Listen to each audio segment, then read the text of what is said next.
Hello, and welcome to the first episode of Tech and Testing Monthly. This will be a bite-sized monthly series to give you a roundup of what's been happening in the world of technology, AI, and of course, software testing. So let's jump in. We've entered my favorite time of the year when Capgemini's World Quality Report is released. I've pulled out a couple of the best bits from the 2024-2025 report to share.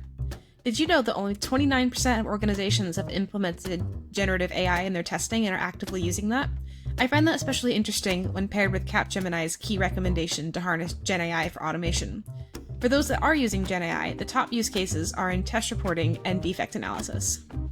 News around AI has a tendency to be a bit doom and gloom, so I got maybe a little too excited when I heard about what the Museum of Zoology at the University of Cambridge is doing. They've set up an exhibit called Nature Perspectives, where visitors can have a two-way conversation with 13 different specimens on display through the use of generative AI. These include a dodo skeleton, a narwhal skeleton, brain coral, a red admiral butterfly, a fin whale skeleton, an American cockroach, a huia taxidermy, which is a recently extinct bird from New Zealand, a red panda taxidermy, a freeze-dried platypus, a giant sloth fossil skeleton, a giant deer skull and antlers, a mallard taxidermy, and an ichthyostega model, which is it's an extinct ancestor of all animals with four legs. The idea from this exhibit is, and I'm going to quote directly from their article, give nature a voice to promote its agency and foster deeper, more personal connections between people and the natural world. Squeaking in just in time for this video, Apple announced their new Mac Mini on October 29th, and it's completely carbon neutral. If you read my blog post about the sustainability of AI, which I'll drop in the description, you'll know that topics like this are pretty near and dear to my heart, so even though I'm not an Apple user, I found this pretty exciting.